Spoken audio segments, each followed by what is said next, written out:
questions, if you need clarification, if you're not sure.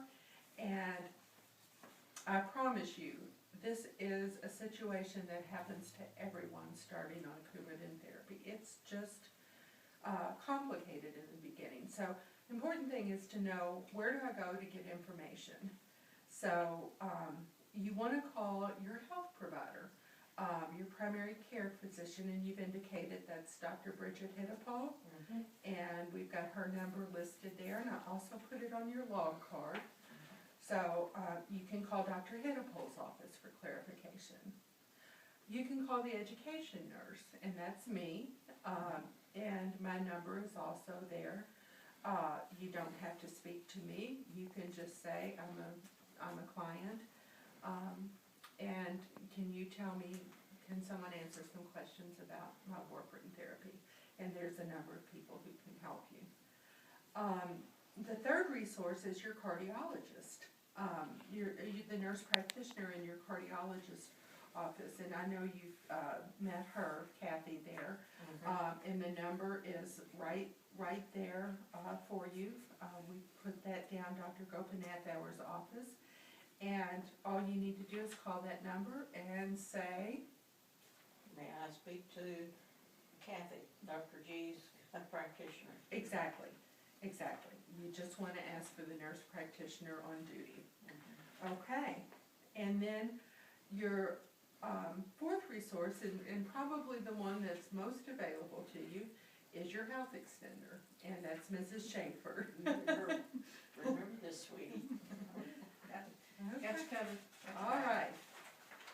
Okay, so our learning objective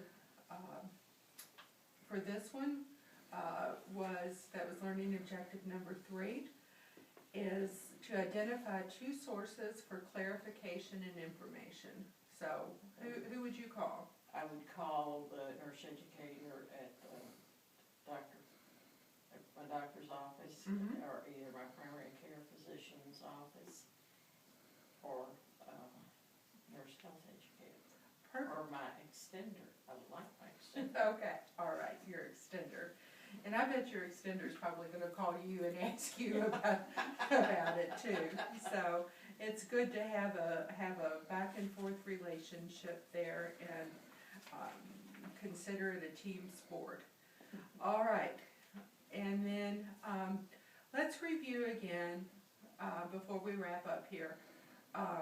The most important thing to you is to maintain my health to the best of my ability, so I can live independently as long as possible. Exactly. And you have just expressed the link between those 2 things. If you have a stroke and lose your ability to walk, will you be able to stay in this house with 2 stories in a basement? Well, I don't. There's a way to do it, but it wouldn't be easy. Right. Okay. If you had a heart attack and lost your ability to get around easily, had an extended recovery period, it would be difficult to do that somewhere else. Right. Okay. Which would defeat your whole goal of. Absolutely. The best thing there then is to avoid those 2 things by being compliant with your drug therapy. You're sweet. Okay. All right. We're going to, after we finish this, we've got an evaluation that we're going to do. And then you can see there the last slide we've got here on the presentation. I just thought that was kind of funny. That's someone that had a health goal, and I think she's reached it. Okay. Let's see what questions you all might have, if any. Mrs. Schaefer? You've covered everything beautifully. Thank you for your time. Oh, thank you. Mrs. Triplett? I really appreciate you sending these, emailing this information to us, because then I can look at that and ponder it at leisure. Sure, absolutely. Use it as a reference. It'd be an excellent reference. Absolutely. When you told me that you were computer savvy, and your use of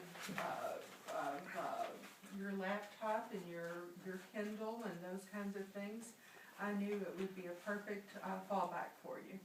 It is. Okay, all right, I think we have completed this then. Thank you Okay, very thank much, you. ladies.